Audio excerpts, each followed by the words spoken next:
guys are what, 14? Bear in the basement? Pretty much. But this is real. Not horrible.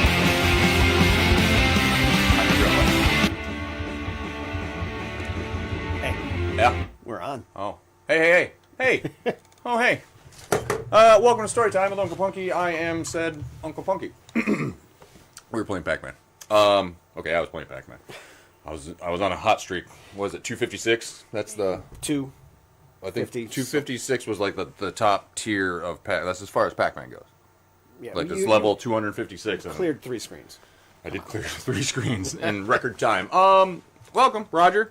It's good to see you again after the holiday season. Anything always good to be here. Important, weird, anything good, bad? It's always weird and important. So that's it's typical. Family things and all that. Yeah, still. It's family. We rang in the new year well. Rang in the new year, fantastic. Good. Spent the evening with a bunch of the 501st.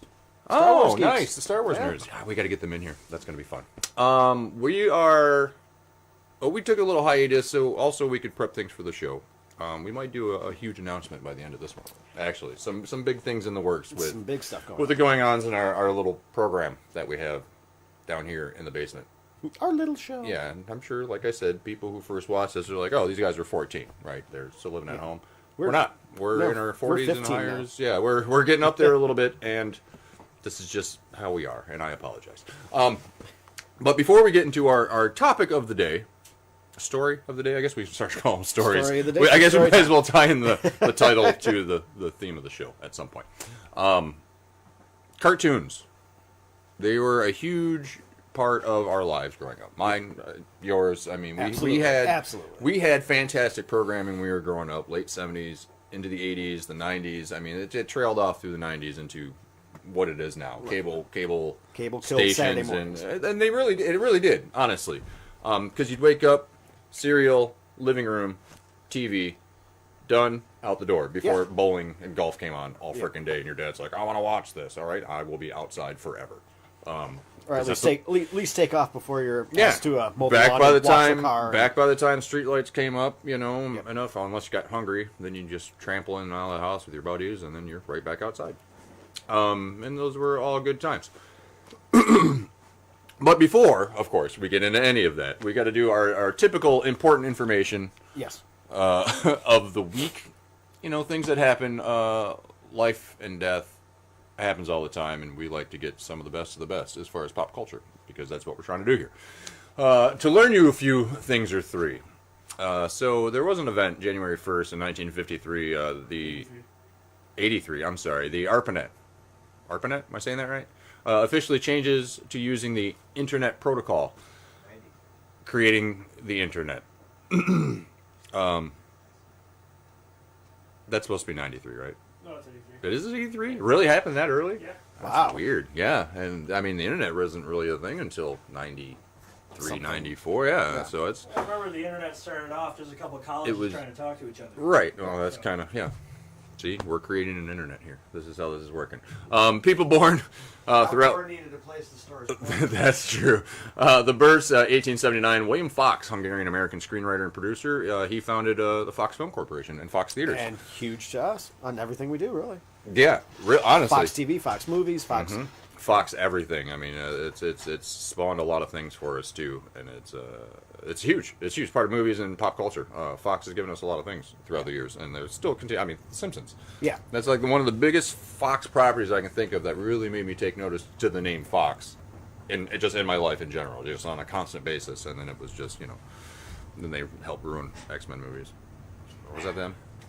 That was 21st Century Fox. Yeah, that was Fox. They had a hand in that. Just saying. But just throwing it out there. They gave us Planet of the Apes, so we give them a pass. That's a good balance for you, maybe. All right. Grandmaster Flash. Yeah. Barbadian rapper. He's Barbados.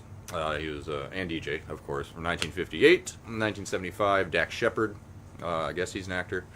Isaac Asimov, Russian-American chemist, author, and academic, who gave us a lot of things. Pretty much predicted our future. Predicted our future and gave us science fiction. Yeah. Founding fathers, as it would be. That also gave way to pop culture. I mean, a lot of science fiction and pop culture, just they're hand in hand down there. Roger Miller, singer-songwriter, musician, actor. Trailers for sale. That's right. Tia Carrere, She was in Wayne's World. She was in Wayne's World? She was in Merlin the Return. Merlin the Return. She showed up in that one, which also had Drop Dead Fred as Merlin. Oh. And the guy who played Adrian Paul. Okay. Who was in Highlander. He was Lancelot. Fun fact. Oh. Yeah. 68, Cuba Gooding Jr. He's... you haven't seen much from him lately. Not in a He was while. good. What was it? Mad Money? Yeah, he kind of dropped right off. And then he just kind of... he got into some He weird... played OJ, didn't he? I think he came back and played... Most recently, he was in something for OJ, where he played OJ. Which I guess I could see that. That'd be fun. Well, the glove fits. Was it David Schwimmer as Kardashian? Yeah. Oh, that's I think Travolta is John Gotti. No. No? Well, that too, but No, he's a good John Gotti. yeah, he was. Yeah. Shapiro. Oh. Travolta played Shapiro. In that Travolta's kind of tapered off again, too. His big events are over and done with. On the 3rd, there was an event in 2000, and that was the final edition of the Peanuts comic strip. Yeah. Which was a big part of my Sundays. When the comics came, I mean, I grew up on Peanuts. My grandma had smaller Peanuts books when I was growing up of the strips. There's like something that had like yellow paper. I mean, it was just, they were older, like some of the original little books that they had. But they were so good. And they were so good. And that's what I would read at grandma's when I could read and stuff because, It was either that or Lawrence Welk. It was either that or sit and listen to my grandparents and, well, we're not going to watch TV. We're going to visit as a family. No, let's watch TV. That's probably a better choice. 1892, J.R.R. Tolkien. You know him as the guy who wrote Lord of the Rings. Many of Lord of the Rings, The Hobbit. Silmarillion. Yeah, he's given us a lot of really, really good books, and then which were eventually turned into epic motion pictures that people love. And well, if it wasn't for Tolkien, right. We wouldn't have Led Zeppelin. Really? So many Led Zeppelin songs are based on The Hobbit. Yeah, that's true. Yeah, they have a lot of Nordic folklore and stuff like that. Oh, God, I love Zeppelin. Speaking of which. 1932, Dabney Coleman. We're not to him yet. Speaking of which, Dabney Coleman, which I love Dabney Coleman. 9 to 5, he was great in 9 to 5. Modern Problems with Chevy Chase. That was a good one too. 1946. Now is relatable. John Paul Jones of Led Zeppelin, bass player, English. I like how they put English bass player. English bass player. You didn't know he was from London.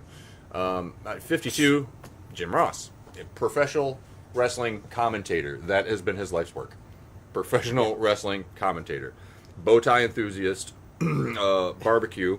I think he had a barbecue joint in Texas or something like that. Good friend of Stone Cold. For those of you who even still watch wrestling. I'd prefer watching like the 80s, 90s stuff. I'll sit back and watch like that old stuff all day. Yeah, that newer stuff is just confusing to me. Mel Gibson was born in 56. Gave us Mad Max. He was in Mad Max and a bunch of weird anti-Semitic tirades. Yep. Some real internet gold for a little while. Yeah, it seems like he's really pulled himself together. Didn't he like Lethal Weapons? He built a church and bought an island and then like married some 19-year-old, and his life got weird for a minute. But you're like, come on, man, you're a Mad Max and Lethal Weapon guy, and you're just odd. Yeah.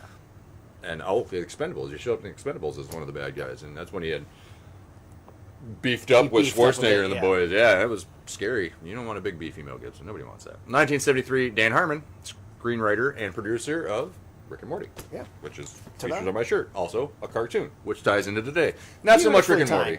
We do like to tie things in, but we're not going to talk the adult cartoons today. Saturday morning kid fair. We'll explain that in a little bit. Let me get through this list first, or I'm going to forget things. On the 4th, Jacob Grimm, 1785, German. What's that say? Philologist? Is that what that says? Mythologists? He was the elder brother Grimm, and the brothers Grimm. So he wrote many tales of... The foundation of so much of our mythos. Yeah, honestly. Yeah, they had a good way of capturing it, and enough to captivate people, and I don't know if they didn't try to make it relatable. We wouldn't have a Disney the way we know it now if it wasn't for Brothers Grimm stories. Yeah. Yep, that is true. 1890, Malcolm Wheeler Nicholson, American publisher. He founded DC Comics. That's important. That is important because, I'm not huge on DC movies. I like their animation. Some of their comics are just I'm very opinionated about when it comes to DC Comics and Marvel Comics. I'm a Marvel guy. I was raised that way, not by anyone specific, by myself. I'm a Marvel guy. I'm a Marvel guy too, but if it wasn't for that competitive race between the two comics, they wouldn't have strived to be better than they were. But DC gave us Batman. Yeah, that's good. Batman is one of the most fantastic characters. I mean, just the duality of his characters and all the other subset characters and this and that. But anyway, I'm getting sidetracked. I got to stop doing that. I promise. 1900s, James Bond. Bet you didn't know that. He was a real person. Not the James Bond you're thinking of. This one was ornithologist and zoologist. But still, James Bond. Still James Bond, yeah. 1958, Matt Frewer, a Canadian actor. He was in one of the Honey, I Shrunk the Kids. He was the crazy neighbor who wanted to go fishing. And his kids were unruly, and then one got shrunk. That was him and Max Headroom, wasn't it? He was Max Headroom. I was getting to that. Thank you for covering that. But I was building into it. Most people do know him. He's done surprisingly a lot of things. He's been in a few sci-fi movies, and I caught him in a few other things. But I mean, most people are like, Max Headroom. I knew who Max Headroom is. Of course, you know who Max Headroom is. I mean, it was Max Headroom was so cool. That weird terrorist pirating your television waves, and it was a cool idea. Michael Stipe, 1960, singer of R.E.M. Peter Steele, who I got a lot of friends who still celebrate his birthday because they're weird and they like goth music. Peter Steele from the band Typo Negative. 1963, Dave Foley, comedian, actor, and one of the many Kids in the Hall. Kids in the Hall. Who showed up most recently in Super Troopers 2. He was like a Canadian. He was like a guard at the Canadian border or something like that. Watch Super Troopers 2. It's actually really, really funny. Talk radio. And Talk Radio. Of course, he was on Talk Radio, which is great. Yeah, that was a really good show. I liked it mainly because he was in it. George Reeves. The original Superman. The original Superman, yeah. Born around the 5th. 1923, Sam Phillips, American radio host and producer. He's the founder of Sun Records, which gave us many, many wonderful artists. Elvis, Johnny Cash. Elvis, Johnny Cash, all the big... Yeah, Jerry all the standards. The roots rock, rockabilly. Yeah. 31, Robert Duvall, American actor and director. Fantastic actor. Was it The Secondhand Lions? You remember that one? Where he's like crotchety old man with Michael Caine. Michael Caine. He's just like sitting on this porch just angry, and they're like, we bought a lion. Hey, we bought a giraffe. Yeah, they're all in the barn. What are you doing, you crazy old man? He's still best in Apocalypse Now, though. Oh, yeah, by far. Apocalypse Now, that's one of those classic movies that are just awesome. Oh, we were talking about him just off camera prior to this, Clancy Brown. He shows up in everything. Surtur in Thor Ragnarok. He's the voice on SpongeBob. He's voices on... He's the voices in everything. A lot of cartoon stuff, which we'll be talking about. Yeah. So the guy's got a distinctive look and a distinctive voice. He really does. He really does. He's amazing. 65, Vinnie Jones, English footballer. He was actually a footballer, soccer footballer, an actor. He played Juggernaut for some godforsaken reason. They made him the Juggernaut in that stupid X-Men movie. Yeah. 1969, Brian Hugh Warner, better known as Marilyn Manson, makeup aficionado, actor, I guess nowadays. Dabbling in a little bit. In a little bit of everything, and he's just he hasn't aged well. No. Like without the makeup on, he hasn't aged well. With the makeup on, you look great. Well, all that black around the neck is to hide the extra chins. It's gotten a little weird. 1975, Rocket Raccoon was born. Bradley Cooper. I've heard video game versions of Rocket and stuff like that. I really like Bradley Cooper as Rocket Raccoon. Oh, he's got the... It doesn't even really sound like Bradley Cooper, you know what I mean? It just sounds like this smart-assy little raccoon voice, and it's just fantastic. I love it. 25, John DeLorean. He made a very famous car that's important to pop culture, and that is the DeLorean. With gull-wing doors, and it was just, you could travel through time if you hit 88 miles an hour. There's cocaine stuff in the seat somewhere. From Christopher Lloyd and the flux capacitor. I think that's what was powering the flux capacitor towards the end. But was the coke? Yeah. Syd Barrett, singer-songwriter and guitarist. Pink Floyd. From Pink Floyd. Saucer Full of Secrets. So he's in some super of those influential. Ones, everything. Dynamite stuff. Intergalactic, was it Overdrive? Intergalactic Overdrive. That was featured on Doctor Strange. Be careful with that axe, Eugene. Yep, which was featured on that Doctor Strange when he got in the car accident. He was listening to Interstellar Overdrive. Interstellar Overdrive. Oh, God, man. That's such good stuff. 63, Malcolm Young, Scottish-Australian singer-songwriter, guitarist, producer. AC/DC. Yep, he did a lot of this. Kept his legs moving a lot and dressed like a schoolboy for pretty much like 50 years of his life. Still kind of looks the same. And it's weird. Why would you want to wear that out for 50 years? I don't got the legs for it, personally. 55, Rowan Atkinson. Mr. Bean. Mr. Bean. The Blackadder. The Blackadder, yep. He's still such an odd... His facial expressions and just everything that he does. He is the greatest. And there was, I think, slapsticky... Something else came out. He just did another Mr. Bean Returns, where he just came back as Mr. Bean. Oh. Another espionage thriller. Not thriller. It's a comedy. Yeah. Let's be honest. That's just silly. 68, John Singleton, American director, producer, screenwriter. What was... Roots. Roots. Thank you. 1969, Norman Reedus from The Walking Dead. And also Blade 2? Boondock Saints. There was talk they wanted him to be the Ghost Rider. If there was talks if they did a Netflix, which we won't even discuss anything Marvel and Netflix, but the fact that Norman Reedus would probably make a good Johnny Blaze. He would have made a decent Johnny Blaze. Just rolls around on a motorcycle, all gruff all and moody and gruff and wanting to punch things. So that would work. I could see it. Guy punches zombies all the time. 1912, Charles Adams, American cartoonist. He created one of your favorites. The Addams Family. The Addams Family, yep. Love it. Fantastic show and also a cartoon. Yep. Which we found out. Twice a cartoon. 48, Kenny Loggins. Well, I'm all right. He is all right. He gave us a glorious soundtrack for Caddyshack. Yep. Top Gun. Yep. We went to the Danger Zone with Kenny Loggins.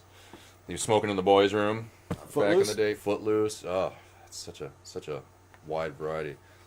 1956. David Caruso, American actor.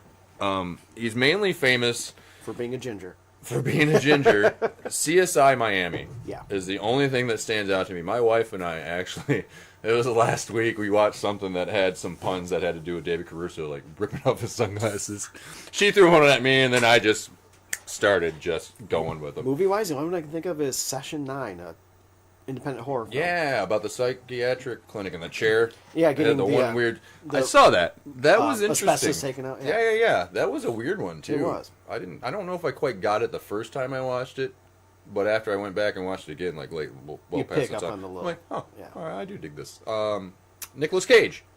Speaking of the other Ghost Rider. Yeah, the other Ghost Rider. He gave us 2 Ghost Riders. The second one was better. You get a chance to watch it. Much better. Watch the second one. Yeah. Also, another superhero on the list, Jeremy Renner. Yeah.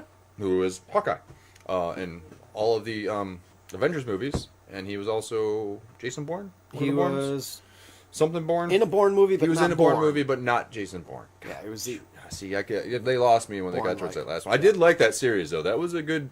It had some legs. Jumping off point for Matt Damon to get into that more actiony world because he was pretty good in that. He was fantastic. And I was surprised about Matt Damon because he's grown on me lately. Yeah. Like Justin Timberlake.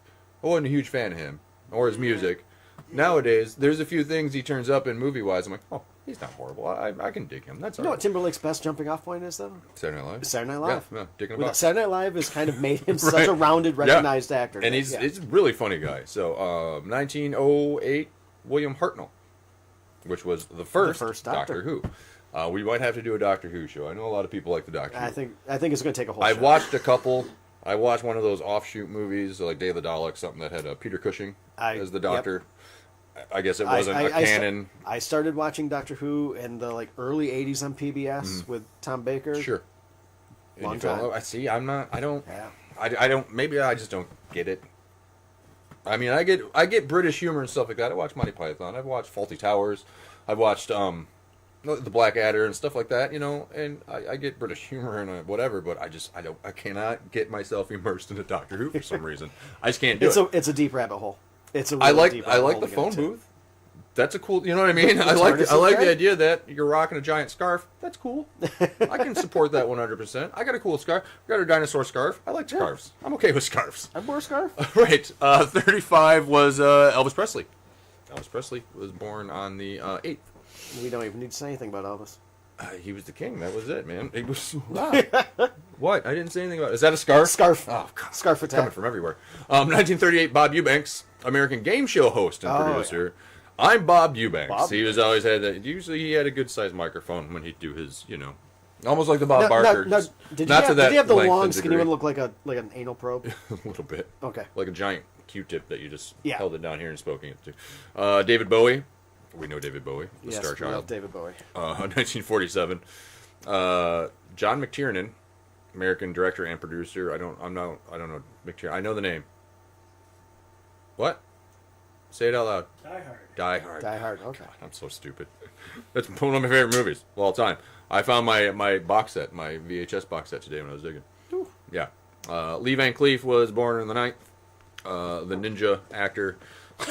He's come up a couple times. Between spaghetti westerns and the Grindhouse films, and then finally he's been in a lot of things. Escape from New York. Escape from New York, yeah, and it's he's just one of the. He's the go-to guy. Kind of look like an older guy though. Yeah. You know what I mean? But he's always that go-to rough, gruff. Yeah. Guy. Yeah. 35, Bob Denver. Which was the Gilligan. Not the other Bob Denver. I was thinking John Denver.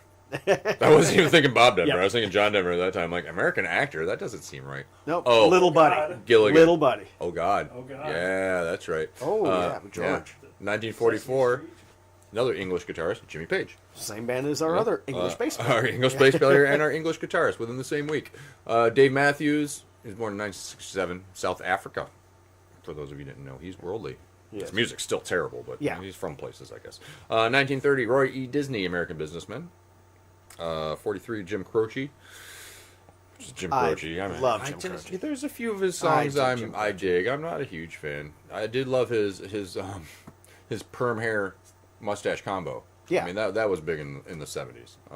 He was the Gene Shalit of music. You don't mess with Jim. That's right. 1945, artist Rod Stewart. Oh, fantastic. Maggie May and Roxanne. Roxanne. Or no, that was the Police. Not Roxanne. I'm thinking of a movie, Roxanne. I just associated Rod Stewart with. I can associate Rod Stewart with a few things throughout my life, but every picture tells a story. Right, the one that the Revco did the song of. Yeah. Do you think I'm sexy? Do you think I'm sexy? Yep. 1949, George Foreman. He boxed people in the face. He turned into an actor, and then before he gave us grills, he was a phenomenal We have boxer. one in our kitchen at work. I found out. I looked in there the other day. I'm like, there's a Foreman grill in here because we don't have an oven. No, we got a Foreman grill. He fought Ali. He did fight Ali, and then he's fought. Did he fight Tyson? He did. Tyson. I think that was one of his almost an exhibition match. But that was towards the end. Pretty much. 53, Pat Benatar, singer-songwriter. Love Pat Benatar. Hit Me With Your Best Shot. Our daughters like to sing that song, but that's the only part they know how to sing or know about is the Hit Me With Your Best Shot. And then they just sing it over and over again. And then in Guardians of the Galaxy, Peter Quill's second ship, the Benatar. Yeah. That's right. And see, that was one of those little Easter eggs that after the fact, they're like, oh, did you know that he named a ship after Pat Benatar? What? I never would piece that together. Because the first one was named after Melissa Milano. Yeah. So, Alyssa. he's just... Alyssa, Melissa. He's just following his trend. Yeah, that's what he likes. 1923, on the 11th, Carroll Shelby, American race car driver. Gave us the Shelby Cobra. And businessman gave us the Shelby Cobra. Carroll Shelby International. He was the founder of that, of course, and those are pretty cars. I love the Shelby They're Cobra. real nice cars. Yep. Breaks my heart every time Iron Man lands on that one. Right, and they keep bringing it to our Comic-Con, like rubbing it in your face. Yeah. Oh, look. Like, remember they destroyed that Shelby? Here it is. Jerks.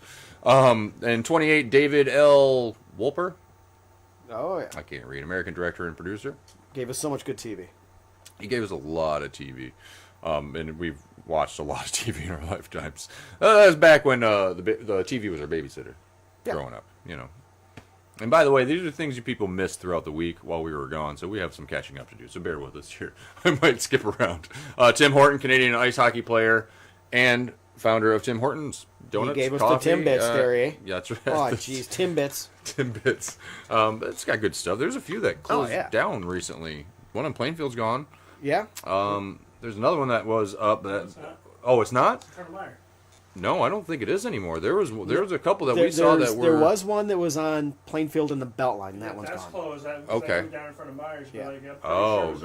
There's a couple other ones I saw that were just disappearing all of a sudden. Anyways, 44. Joe Frazier, American boxer, another boxer. A lot of musicians and boxers. 51. Kirstie Alley, best known from Cheers, and gaining weight and losing weight. I guess that was her only claim to fame. She played a Vulcan in Star Trek 2. Oh, the movie Star Trek 2. That's right. She did have her own little series for a while where she was like fashion magazine, something closet, Victoria's Secret closet, something like that. It's 1951. Rush Limbaugh, who talks a lot And he wrote books about talking a lot. He's pretty much, that's who he is. 54, another radio personality, Howard Stern, who was an actor, kind of, for a minute. I guess if that's what himself.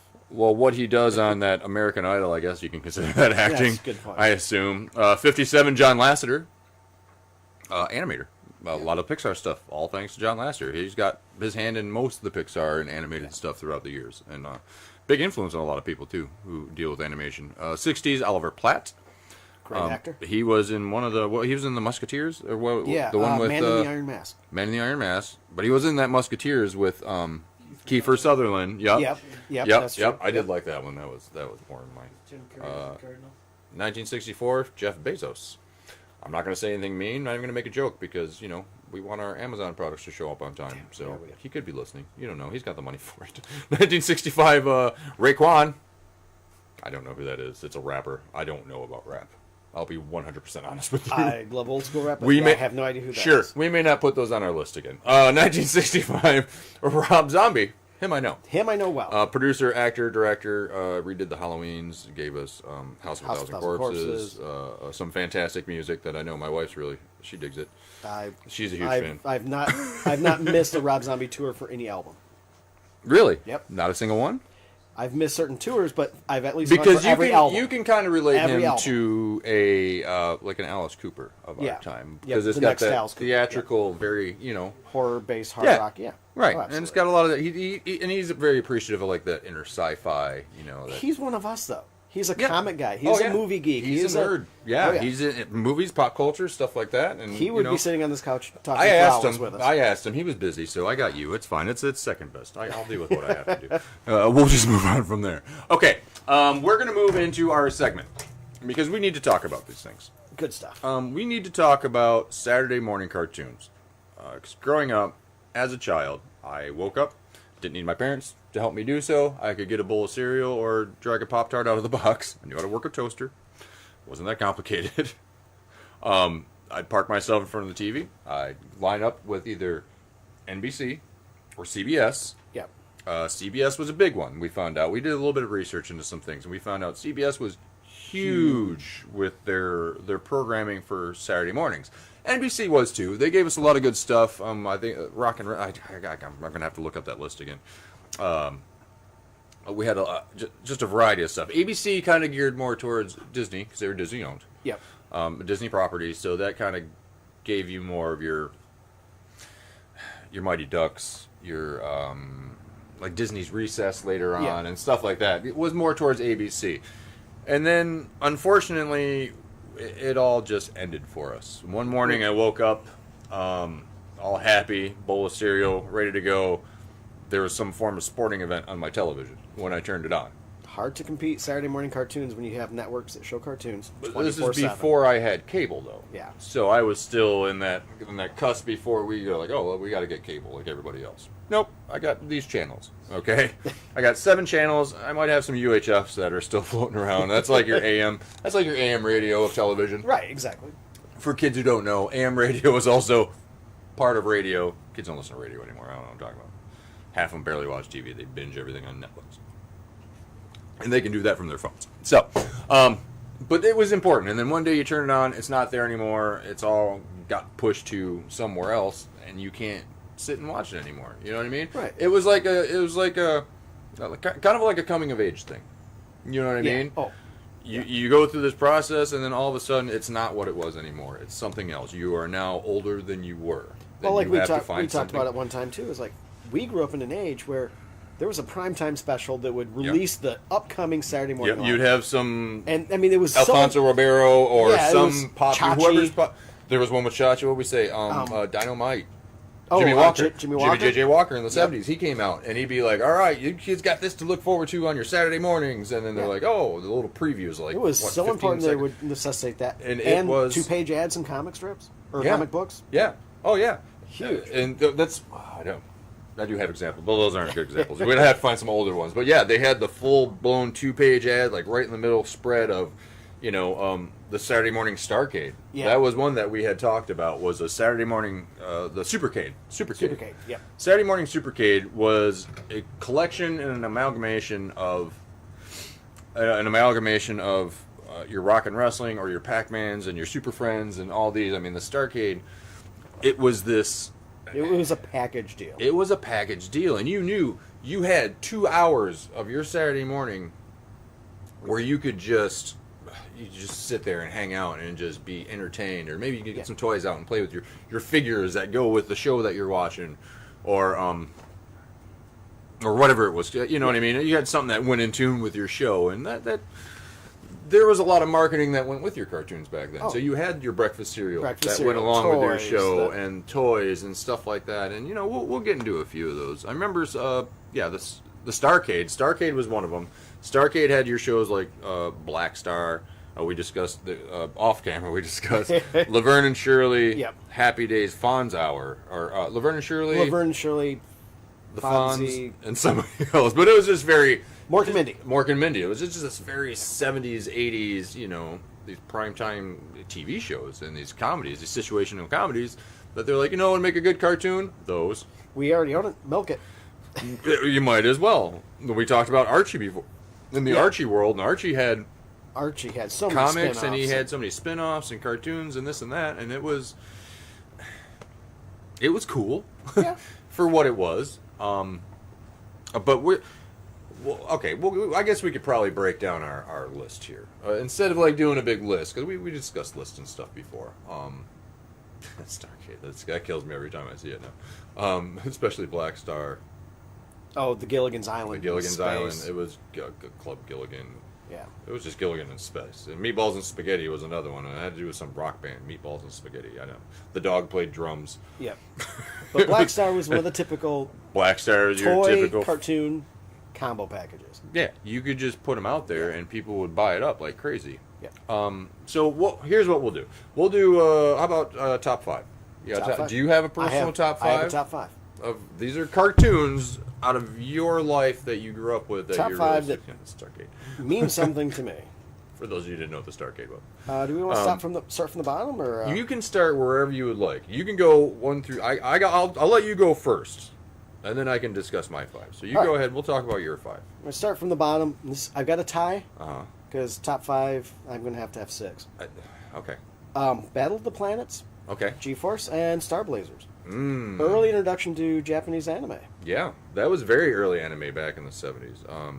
Star Blazers are along the lines of your Robotechs that came out in the 80s and stuff like that. But it was episodic. It was episodic. It took an entire year to get through that storyline. And that I loved that. And they did give us a lot of cliffhangers with their cartoons back in the day. Even G.I. Joe's would have either a 2-part story or something like that. I mean, they weren't all just your 30 minutes, boom, boom, boom. Yeah. Here's your story. We wrapped it up good and it's over.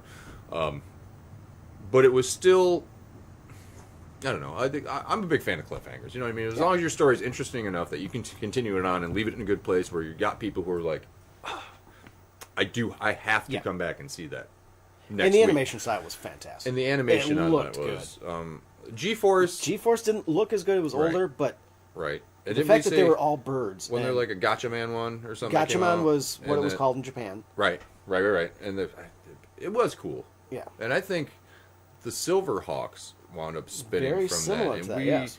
That's not really on either one of our lists, Silverhawks. I mean, but we did discuss before when we were talking about our show that they were really underrated.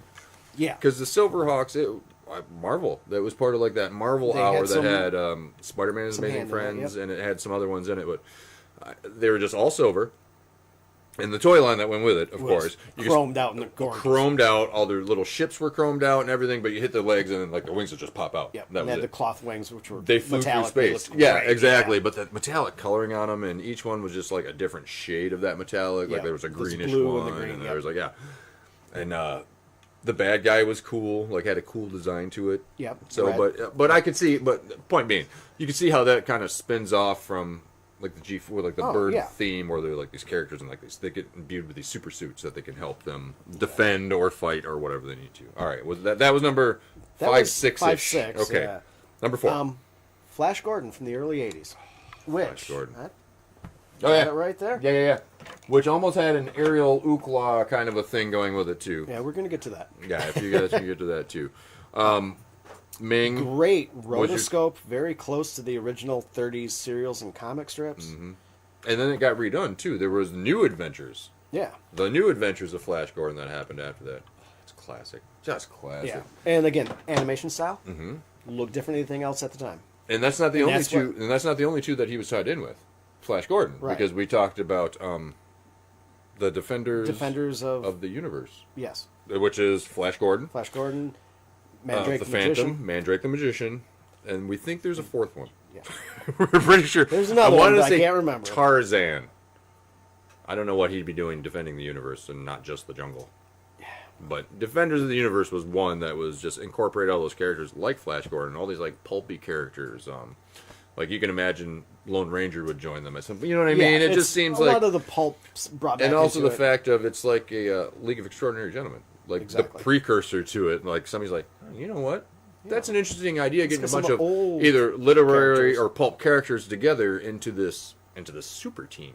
Oh, yeah, let's do that. Yeah, and it did well. It was pretty good. Number 3. Return to the Planet of the Apes. Return to the Planet of please. Oh, yeah. Now, I am a huge Apes fan. It had a little bit of that Johnny Quest animation look. Had some Johnny Quest look to it. Planet of the Apes was huge to me. Mm-hmm. It also was episodic for a Saturday morning, which was completely unusual. There was one storyline. Through the whole thing. Which is brilliant. So that just ties it all. Yeah. That was like early binge watching. Yeah. But it only lasted one season. Yeah. Not all the episodes aired. But it had the coolest opening intro. Did it? Yeah. Oh, nice musical number? Yeah, oh, yeah. Song and dance all the way. We'll try and find that out here. Flames of Doom, Escape from Ape City, Lagoon of Peril, Tunnel of Fear. Oh, I love these names. River of Flames. And it was a lot closer to the original books because the apes had airplanes and cars. Oh, so they were more advanced. Yeah. Right. Nice. All right. That was 3. 2. Thundar the Barbarian. We share that one. I know that. We do share that one. I don't have any Thundar. We don't have any Thundar. No. The basic premise of Thundar is he is a barbarian space warrior. Well, there was he's a Conan of space. A meteor that went between Earth and the Moon. Right. Throw us into a post-apocalyptic world. Where things just kind of start over. Yeah. And so we've got ruined modern cities and barbarians. Yep. Like Los Angeles is like underwater. Yep. We got wizards and witches. Kind of before its time, a little bit. And Ookla the Mock. Ookla the Mock. As his battle cry was, Ariel, Ookla, ride! Yes. And they'd come mounted up on horses, and he had essentially a lightsaber. Yeah. Which was really... I mean, it took a lot of elements from things to make it what it was. And I believe that was a Hanna-Barbera, right? That was a Hanna-Barbera. That fell under Hanna-Barbera. And it was the mixing pot of a lot of things. At that era, we had Escape from New York and Conan were big movies. Yeah. How do we merge those two together Escape from New York? with Star Wars? And there we go. We got Thunder Let's just shovel off. What else do you have? What else can we use? What else do you have? I can't carry all this. Help me with these. Number 1. Number 1. Classic. I'm going way back. Important to my childhood. Before everyone's time. Johnny Quest. Johnny Quests. And they came back out with Johnny Quest. Yep. Newer versions, I remember. On techno. Yeah, more virtual reality things. Haji was still running around. But the original. Did they change his name in the newer one? I don't think so. They just kept it what it was. They're like, it's still stereotypical. They're like, yeah, that's who the character is. But they had a lot of great adventures. Started out as a primetime show. Okay. And there's only a few that have done that. There's only a few. And it was, at the time, good enough to do that. The Flintstones. Johnny Quest. Johnny Quest. Did the Jetsons, they wind up being Jetsons, primetime? I believe, started Saturday mornings. Because it was kind kind of theory about the Flintstones and the Jetsons? Yeah. Like they actually... There's like some connection between the Jetsons and the Flintstones. Like it's pretty much the same thing. It seems similar. Or like what's below the clouds is like the Flint. You know what I mean? Oh. Like they're living up above. Like there's like this weird. Because like, the Flintstones were basically the honeymooners. Okay. Yeah. Oh yeah. The Flintstones. Oh, absolutely. Yeah. Yeah. Bang Zoom and Ed Norton Norton next door. Norton. Barney. Yeah. Same style of voice. Yeah. Absolutely. Same show. I could see that pieced together very well. But yeah, that's a good top 5. Yeah, Johnny Quest, easily my favorite. Wow. Yeah, you did go back. So cool. My list of 5 don't go... Well, a lot of them pretty much stick with the 80s, for the most part. There's a few that kind of delve into the 90s. Like I said, like how you did with number 5 and 6, they're kind of like there's some combos. It's kind of a combo package. My combo package is Marvel. The Amazing Spider-Man Spider-Man's Amazing Friends, which also in the 90s we had a good Spider-Man cartoon that they gave us. I mean, it was hit or miss, but it was still one continual Spider-Man story. He never changed his shirt the whole time. 2 seasons. That same stupid stripy shirt that he had on. Oh, there he is. So the 90s Spider-Man was cool, but the Amazing Friends that I grew up with, you know what I mean? It taught you about friendship for some reason. It wasn't his Aunt May, it was some other landlady, and she had that dog. We had Iceman and Firestar. Iceman and Firestar, technically a mutant? She was a mutant, yeah. I mean... and she was a character that started on the TV show, and then evolved and came into the comics. And we discussed that you couldn't figure out why you thought you saw... an X-Men cartoon in the 80s. In the 80s. You're like, why would that be? It was because of Spider-Man and his Amazing Friends. Easy as that. But it also, you know, the Incredible Hulk animated one that they had out in the 80s. I love that one. I thought it was great, where he's fighting the leader. And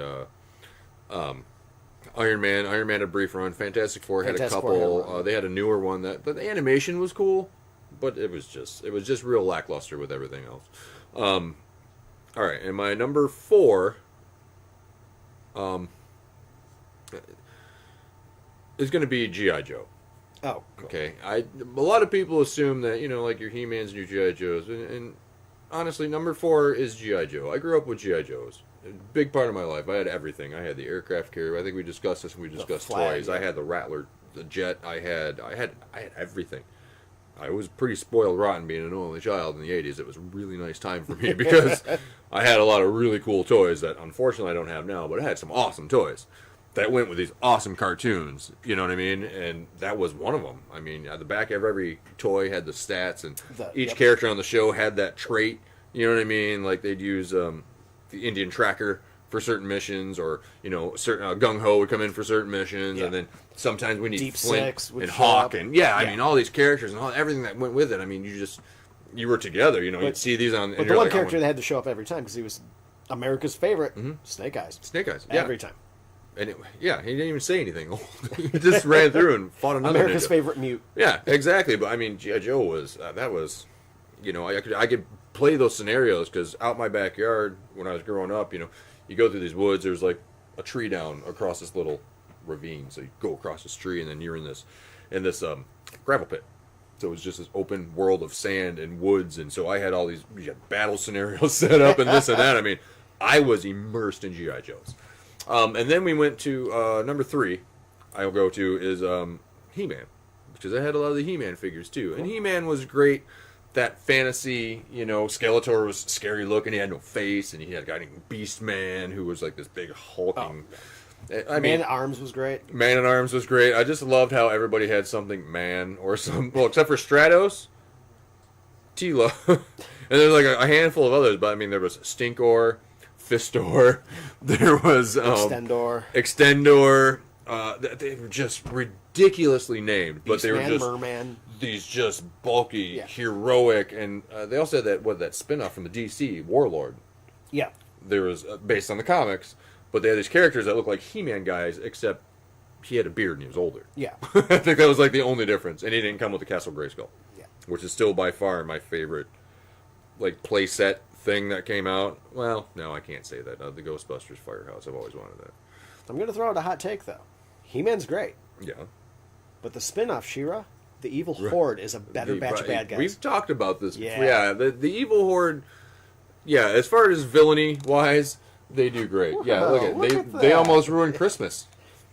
The Horde almost ruined Christmas. If it wasn't for... if it wasn't for He-Man and She-Ra to come in and save the day, and how he even knows about Santa Claus or Christianity at all is just beyond me. I'm just going to say, it's Orko's fault. It's Orko. It's always Orko introduced some kind of black, dark, pagan magic into the He-Man realm. Orko and Snarf got together to ruin everything. Yeah.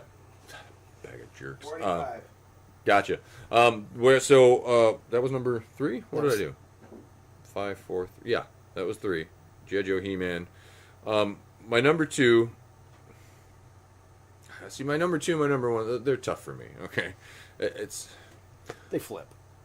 Sometimes they do. I mean, but you took Thundar, so I wanted to knock that out of there. I wasn't a huge fan of that. But I like alternative style of animation. You know what I mean? Yeah. And just weird characters. Something that's not cookie cutter. Weird characters that get their own cartoons and stuff. And I remembered it when we were on our way over here. And I said to my wife, because we have a 2-disc Ace Ventura. It's Ace Ventura 1 and 2.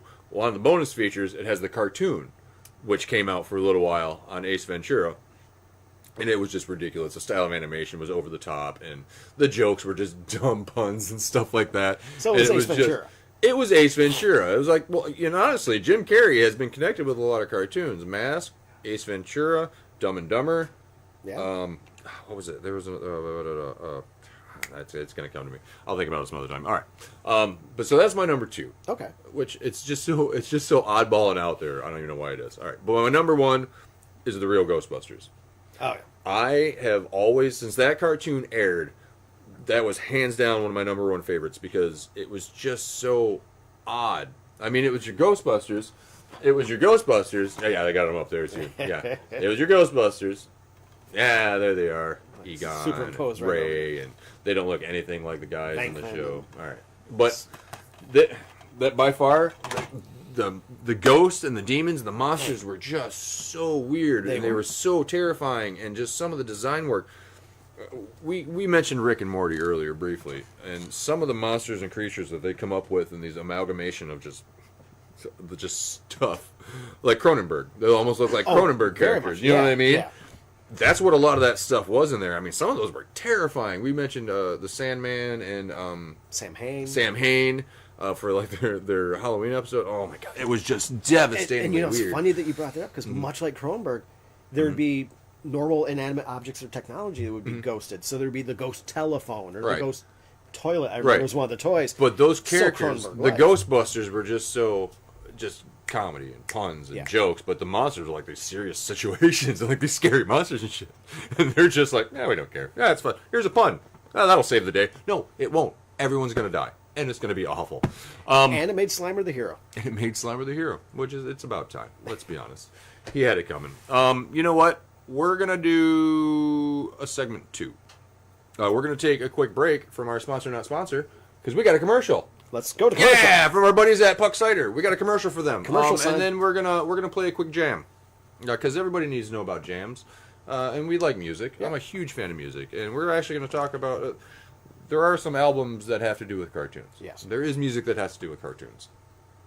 There's a lot of it. There's comic books that have to do with cartoons, and of course VHS and endless movies and spin-offs and stuff like that. So we'll tackle a little bit more cartoon stuff. Maybe we'll delve back into some more Saturday morning, but we'll also talk about the fact that it got split up after a while.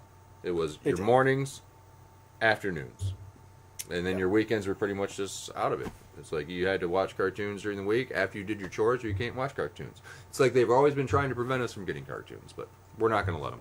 We'll fight the power. All right, so a quick break. Come back. More cartoon talk with Uncle Punky.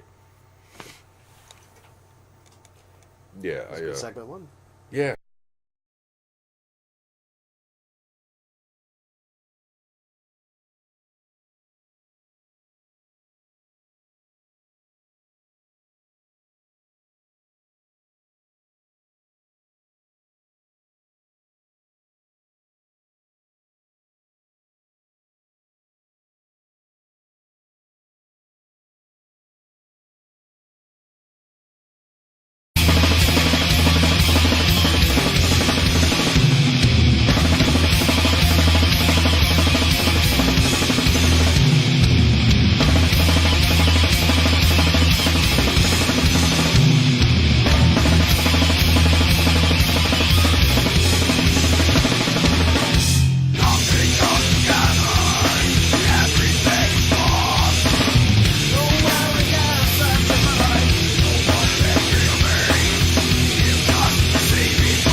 You want to go watch something? I want to go stay in the car. Flip this table over or something. It's 10 grand. That's good.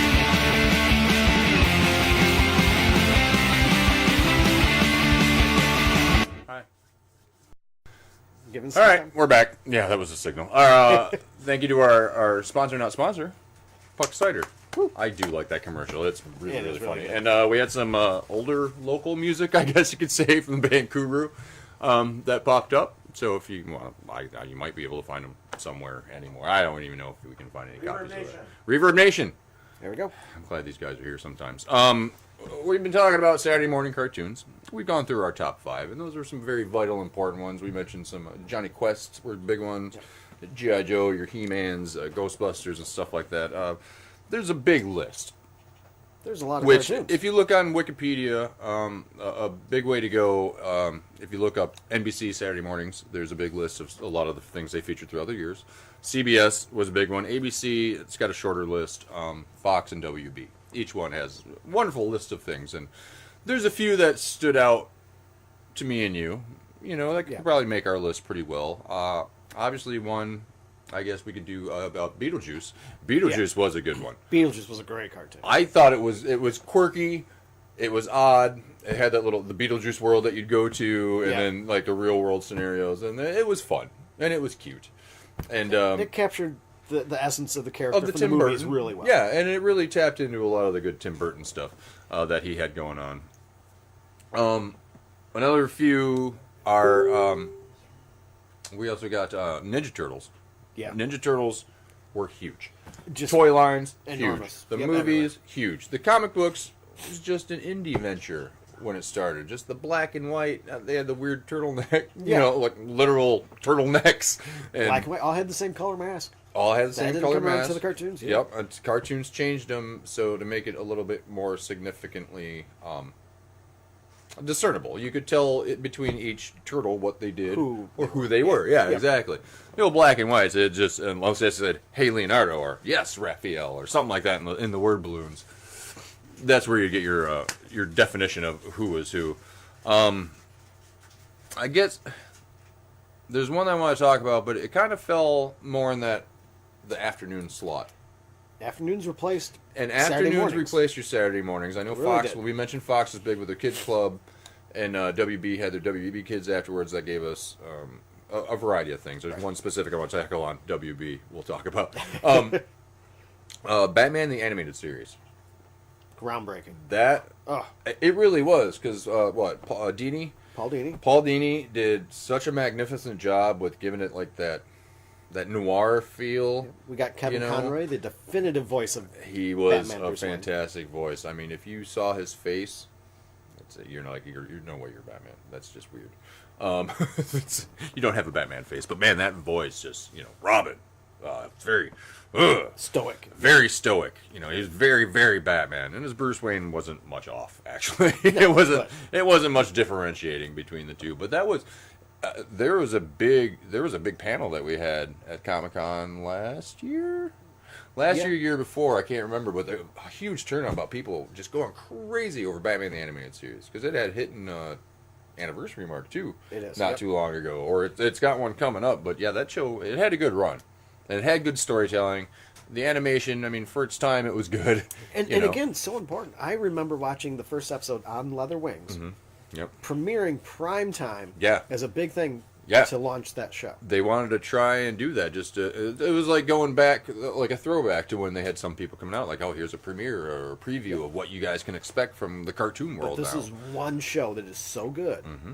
Mm-hmm. Yep, and it stood the test of time. And it's gotten a bunch of spin-offs. I mean, Batman, of course, over the years, he's showed up on Scooby-Doo a few times.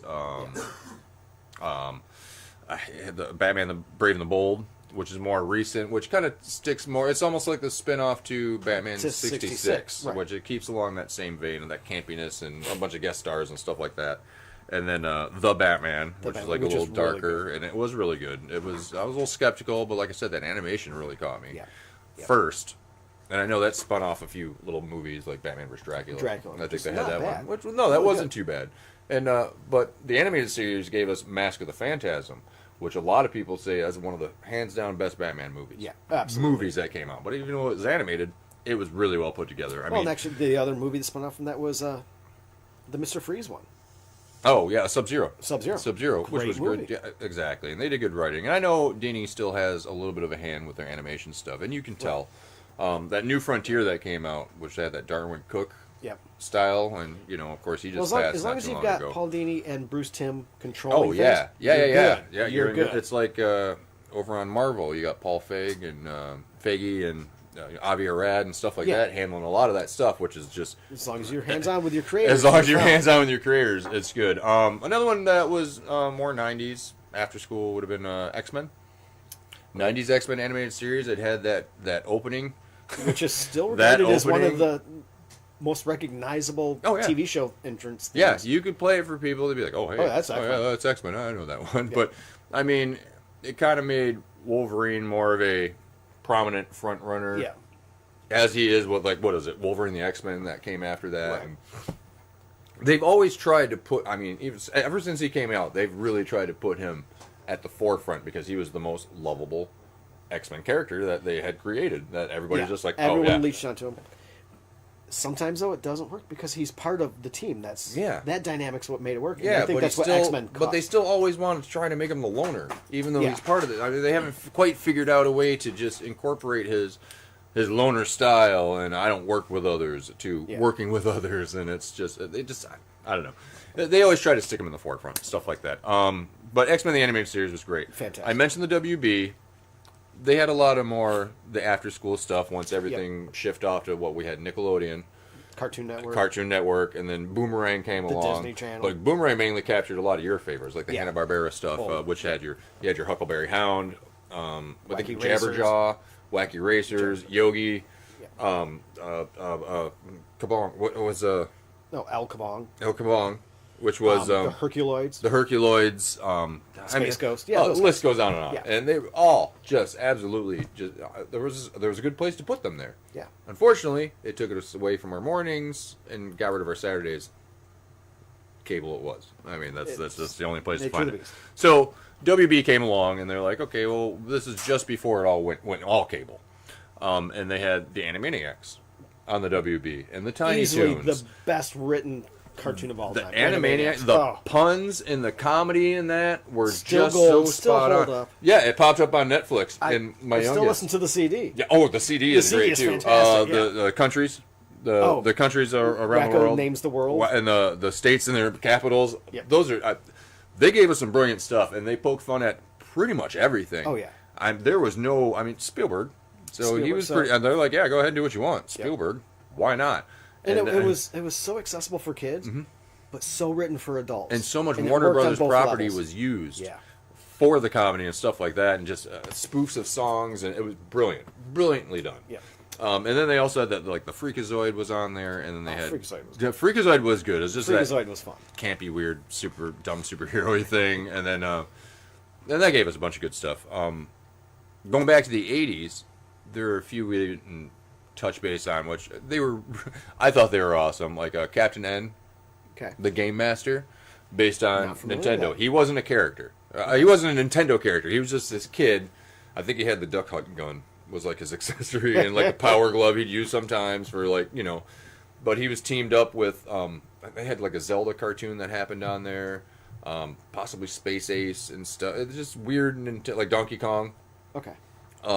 Just these like weird cartoons that had to do with just with the game off characters. Like I think the guy with the goggles was supposed to be from Castlevania. I think it was supposed to be like Simon Belmont. Yeah, I think it was supposed to be Simon Belmont. Yeah, there was just a bunch of weird characters that popped up on that, and it was just it was good. I mean, it was just, they were cool stories, and they fought, they rode around on a Game Boy. Some of the bad guys was King Hippo from Punch-Out, and they had the brain from Metroid. Okay. And Metroid stopped by from time to time. I mean, they had all these other little characters that could stop by and stuff, and the Game Boy was like a traveling ship or something. It was just ridiculous. But it was still good, and those are the kind of ones that came out. Thundercats was big. Thundercats are great. But that goes along the line of like your Transformers. He-Man, they were all toy line cartoons. Right. Yeah, and those were all huge, and they were huge parts of our lives. But there was a lot more than just those that kind of flew under the radar that we would watch. Like you and I, we're big on nostalgia. Obviously, we're really? huge fans of nostalgia. Big surprise. It pays better for some of us than others, but it's still a thing. The Smurfs. Smurfs were such a phenomenon. Smurfs came out of nowhere from somewhere where I think the Smurfs Sweden? were Swedish or some Scandinavian country. Some Scandinavian country that gave us the and Smurfs. They were just little figures. Peyo, I think was what it was called originally, because I used to say it like right on the things. I actually, when I was growing up, had a collection of like the little figures. Yeah, the original PVC little rubber Smurf. Yeah, little PVC rubber Smurfs. Whole line and assortment and just. And they all had different characteristics or traits which identified exactly. Their life. They had a lot of them, and the Smurfs. I mean, I had the color forms for it. Okay. I thought it was the coolest thing. My daughter now, my 5-year-old, has a few of them. My 13-year-old, when she was younger, she had just a couple, like the little ones, but they didn't have any idea what they were. Yeah, they still don't even know now. I mean, there's Smurfs little shows, the movies that came out. They tried to do a comeback a couple of years ago before the movies. Yeah, before the movies, but it just fell short, and people didn't get it. And then they branched off to what else? There was the Snorks. Which was kind of like a Smurfs thing, except they just said snorkel. They had snorkels on their head. Yeah. That I don't know what they did. I don't exactly know what the purpose of the snorkels were. Monchichi was another one. They are Monchichis, close to that, and that had a little toy line. I remember I brought up our list and we were talking about it, and my wife's like, "Oh, I love Monchichis," and they're cute little monkey things, but they had like an opposable thumb or a toe, and they had just enough hole in their ear or nose or mouth where you could just stick some weird appendage somewhere on a Monchichi. Because why not? Because that's what the kids want to play with nowadays. One of the huge ones, it was going to go on my list. It's kind of got bumped over the years, only because it's changed so much nowadays from what it was Looney Tunes. Looney Tunes is the foundation which everything's built on. I think so. On my Saturday mornings, that was what I knew was Looney Tunes. I knew Bugs Bunny, Roadrunner, Coyote, Daffy Duck, Foghorn Leghorn, and their antics. Unfortunately, its roots were a little bit more racist than there was a little more of the time. There was a little bit more of the time. We were discussing off air. I'm not going to go into it. It's ridiculous, but there is a Bugs Bunny cartoon before he was the Bugs Bunny you know and love, where it was a tad racist. Yeah, I believe it ended with a blackface. If I remember, Camptown Races was sang at the end with Bugs Bunny and blackface. So if you get a chance to find it on the internet, it's well worth a watch. This is what parents would show their kids. They're like, this is great. Oh, that's silly. Oh, you kids and your cartoons. Oh, really? Yeah. Donald Duck's reading Mein Kampf. There's a cartoon with that, too. Just watch TV with kids. That's all I'm saying. Don't let them just free watch television or stuff. There's cameras right now. I'm telling you, people, watch what your kids are watching. In the past 10, 15, 20 years, the big thing is always about too much violence on television being exposed to our kids. That's why God, old Popeye cartoons are the most violent thing I've ever seen. Absolutely. And so were the Hanna-Barberas. There's always some bear or somebody getting bonked on the head with a club or something else. It was completely unrealistic violence, and it was fine. Exactly. Do you remember there was a time not too long ago where they were trying to petition or something to get Bugs Bunny taken out? Like, they don't want Bugs Bunny on the internet. It's too violent for kids. Kids can't watch. Like, Congress has to get involved because my kids are sitting around watching all this violence on TV. Don't let your kids fucking watch it. It's just as simple as that. Here, I know how to fix your problem. Turn off the TV. Turn the TV off. Simple as that. Go outside and do something. But, Mom, no buts. Out. That worked for me. Whole family go someplace. Whole family go. Take your family. Be like, you know what? I'm going to take you over here. Let's reorganize the closet. That'll be a fun father-son project. Get away from the damn TV. Another one was big. Hanna-Barbera. Huge amongst the world. We were watching Eddie Izzard last night, my wife and I. Okay. His Dressed to Kill stand-up that she ordered off Amazon. And he talks about Scooby-Doo. It's like the international currency. Huge. You can mention Scooby-Doo anywhere. People are like, oh, but it's the mysteries were great. You always knew it was going to be somebody they had already met, but it's still teaching a lesson about something. Anyways, and they're solving mysteries, always just regular characters. There's no such thing as monsters. Yeah. This is what they're teaching you. But don't be afraid of things. It also pointed out ulterior motives and greed of people. True. Yeah. And to be weary. And it kind of showed you, it kind of opened your eyes to a lot of things. Like, you should be alert of these kinds of... that there are no ghosts, there's just shitty people. That's exactly. There's no such things as demons or monsters. Everyone's just terrible. Yeah.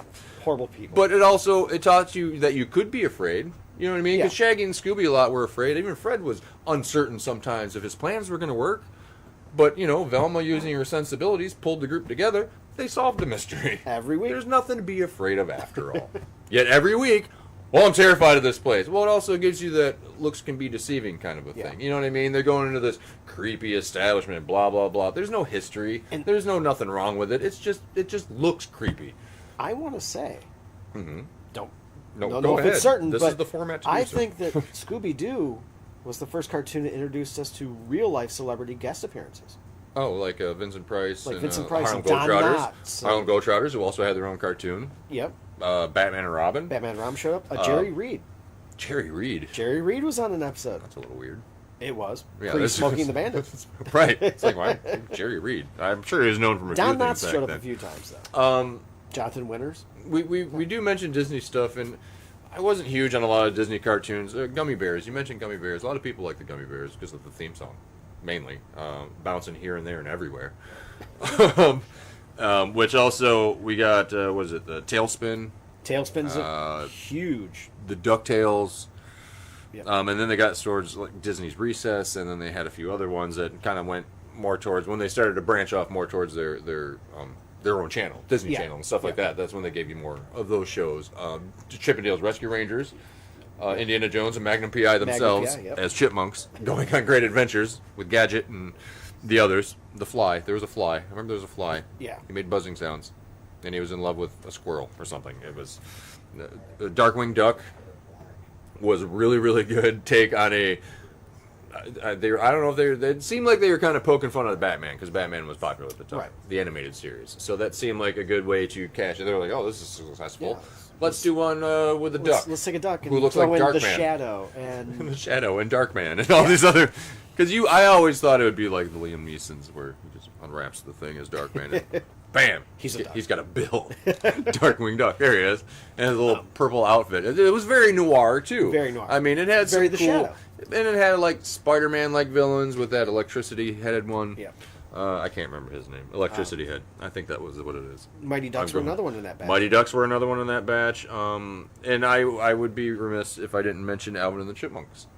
And they were around for a really long time, too. They, the Christmas song they did, they had animated features back in the 60s. Yep. For Alvin and the Chipmunks. I think the Christmas song came out in '63. Yeah. And they were huge. Yeah. Yeah, I want to talk about that. And they were a big part. I have vinyl of Alvin and the Chipmunks. Yeah. You know, which they're weird stuff. I got one they sing the Beatles. The other one's Chipmunk Punk, I think it's Chipmunk called. Punk, I remember. Yeah. But it's got just like Betty Davis eyes and stuff like that on it. But there's no punk on it. No, not a lick of it. I don't even think Blondie shows up, and that was like the most popular at the time, and that's not even on the list. So yeah, that was a really good one. The 80s did throw us a lot of oddities and a lot of celebrity. The 80s were celebrity stuff. For example, Mr. T. Oh, yeah. Who carried around this little ginger kid that he made dress like him. And they went on adventures. I don't know if they solved crimes or what their deal was, but I vaguely remember it. I guarantee, though, there was an anti-drug message at the end of every episode. And I think it was live. Yeah, I think at the end it was Mr. T like, remember, I don't want you doing drugs and stay in school and read a book every now and again. And wear some gold chains. Or I'm going to pity you. And food, and I won't fly. Every episode, I know for a fact, every episode, a foo was pitied. Every single one, a foo. And we also had things like Mask, which was a nice adventure one. That was along the vein of they riding off the Transformers. It was a vehicle that would transform in a sense into something. Yeah, take it in a little different direction. But they wore masks like the GoBots, that which kind of were an exact ripoff. Right, exactly. But they wore these cool masks. I had everything for masks. I had the semi truck that opened with the long range missiles. I had Boulder Mountain place, which I have mentioned on this show numerous times. And I had all the figures. I had the trucks, the Jeeps, the motorcycles, everything. Right. They were just so cool. And then they just stopped. They just vanished. And then it was just gone, and it was really weird. And yeah, so we got a lot of those. And then licensed properties that came out. Ewoks. Ewoks was one of them. Ewoks and droids. And droids. Of course. I think they work together from time to time. Yeah. Hulk Hogan's wrestling. Hulk Hogan's Rock and Wrestling. That was a big one. I had one on my brain. What was the one on my brain? You don't know the one on my brain. I don't. The one on my brain. Licensed. It was licensed. Yeah, thanks. I appreciate it. Everybody, back away. The Pro Stars. Oh my God, the Pro Stars. Michael Jordan, Wayne Gretzky, and Bo Jackson. Neither of their voices. None of them showed up to do this. Crazy concept. It didn't last long. Yeah, they just saved the day from using their sports skills. Well, here that was literally the premise. It was kind of an anti-productive cartoon too, because it's like, kids, come on, sit around, watch TV. And go out and exercise. But you need to get out and you need to do things and be... Yeah, it's like... Right, it wasn't a well-balanced message. I mean, they tried to get one across, but that was around... G.I. Joe had, and knowing is half the battle. G.I. Joe. And the other half is violence. That's what we found out the other day. The other half is shooting blue or red lasers that don't hit anybody. We also had... I mentioned Spider-Man. Spider-Man had a couple alterations. I mean, Spider-Man Amazing Friends was on my top, and then the 90s Spider-Man was really cool. The Super and then there Friends. was the 70s. The Super Friends. 60s Spider-Man. Hanna-Barbera. Yeah. Had some great stuff with the Super Friends, and then there was a challenge of the Super Friends, which had more Legion of Doom stories merged with the Super Friends, which had a nice toy line that came with it, too. I mean... the first two seasons of Super Friends... you got random villains throughout every episode. And it started with Wendy and Marvin, the two normal kids. Yeah. Before Xana and Jaina. And Gleek. The monkey, because you got to have one. That's comedic. But when it came to challenge, you had a set team of bad guys and a set team of good guys fighting. Yep, and they had power sets to match each other, and it was very cookie cutter at the time. But I mean, and then Spider-Man had one, or not Spider-Man, Superman. Yeah. Superman one had a New Adventures of Superman that came out around animated series time, and they had one before. Also Bruce Timm. He also had one in the 40s, stuff like that. Hanna-Barbera, of course, Flintstones, Yogi Bear, stuff like that. Yeah. I don't want to leave out the Jetsons or anybody like that. A lot of people don't remember, and we've discussed this before, Ghostbusters. Yes. Not the real Ghostbusters, not the Ghostbusters that we know from the movies, not Bankman and Ray Stantz and all the guys. It's two guys. One looks like the neighbor from the Honeymooners. Yep. Looks like Norton. Looks like Ed Norton because he's got the floppity hat and he's like, oh, real skinny guy. And then they have a guy in a gorilla suit. Bob Burns. And then they have this other guy who looked like a 1940s. He kind of looks like an Ernest Borgnine. Like the little chubby friend, sidekick guy, or whatever he is. But he had the 1940s. Right, but it's almost like Ray Bankman in a gorilla suit guy, and that's like it. But they just go around solving, and it was just hokey. Like a skeleton on a string would pop out, and it was just a serial show. So they made an animated one, which to compete with Ghostbusters, the real Ghostbusters. Not the reasoning was right. So 1975, the live action Ghostbusters came out. Filmation, I believe, had the rights to it. Yep. The movies came out, used the word Ghostbusters. They actually bought the name. Okay. But Filmation still had rights on the name. Oh, okay. So to keep the rights, they had to do something with it. So we got the animated. All right. That's fair. And it was all right. Yeah. I mean, for what it was. And then I wouldn't have known that there was a serial if it hadn't been for that. Dungeons and Dragons came out in the 80s. Good show. That was a good one. Credit for it. They went into an amusement park ride, and then they wound up in a fantasy realm and dungeon layers and stuff like that. More licensed properties from I guess this would be early 90s? It'd be the early 90s. Early 90s. MC Hammer. Hammerman. Who would have thought? He had magical pants or something like that, which and then there was Kid and Play. Only makes sense that you have magical pants the way he dances. That's the only. Kid and Play had the thing too. Kid and Play had a cartoon, which is weird. I think they danced in all of them. Punky Brewster. Well, Punky Brewster, she had one briefly, which I think she had. What was that? She had like some weird bear alien creature thing that would something like that. Grant wishes. Something burglar. Something. Oh, exactly that. I can't. It's some jumbled up name, but somebody gave her a cartoon. Jackie Chan had a cartoon. Yep. Which we found out a couple of video games too. I was surprised by. Camp Candy. Oh, Camp Candy was a good one. John Candy, legend John Candy. It was a fun cartoon. It was just him, and he had a camp, and he did the voice of it, which was brilliant. Because it's John Candy. Because it's John Candy. He could do that. And then Louis Anderson tried to do that. Yep. Life with Louis. That his voice was just harsh. I think Louis Anderson actually did some like live action intros and then some other voice work and stuff like that. Yeah, and then at the same time, Bobby's World with Howie Mandel. Yep, that was another one that came out. A lot of comedians were like, "Oh, well, I don't know, it would work for me." That's just like they think like it's a brilliant with distinct transition. Voices. I mean, Howie Mandel was Gizmo. Well, yeah, it stuck out. Obviously, and of course, Little Monsters. Here's Little Monsters. Yep. On the girls' end. Girls had a lot of cartoons. Like I said, I don't know about a lot of them. I asked my wife about a few, and I know she knows a few. My Little Ponies. Yeah. Strawberry Shortcakes. Strawberry Shortcake is huge. She-Ra. She-Ra. We discussed Winx that had a toy line during the Christmas Winx, one. With the butterfly wings, they'd spin around. Yep. You'd ripcord them. Yep, and then one that went into the fireplace. The fireplace is... if you ever get a chance, look at the YouTube video for Christmas fairy flies into fireplace. It's Christmas fairy flies into fireplace. I think it's exactly what it's called. Good. It's so worth it. I mean, well, it's not. It's kind of sad for the kid, all excited to open this little Winx toy. It's YouTube. It's fun for me. It spins right into the fireplace. You hear this? No! It's just the Star Wars devastating no. It's brilliant. We had there was a few from the past that tried to get renewed. Heckle and Jekyll, Mighty Mouse. Yep. Flash Gordon, as we mentioned. They tried to redo... You remember when they tried to redo He-Man?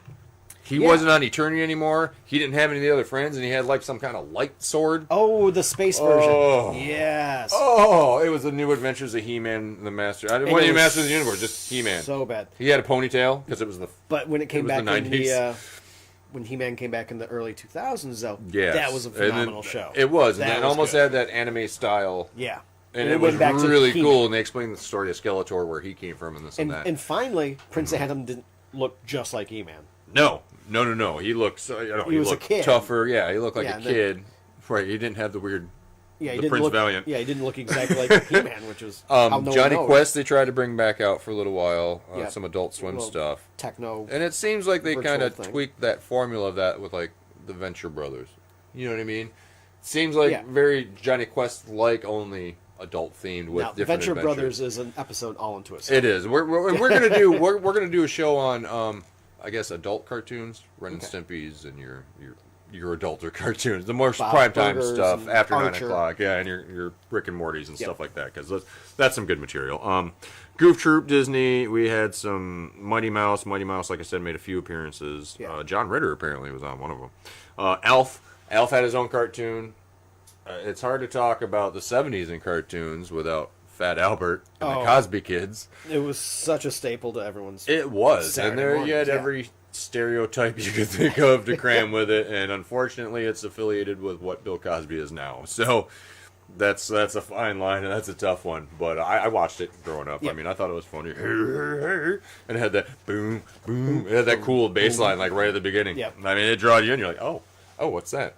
Space Ghost, before he was a talk show host, which would fall under the late night entertainment of cartoons. But the original Space Ghost? The original Space Ghost. He flew around the Herculoids. Space Ghost, Herculoids.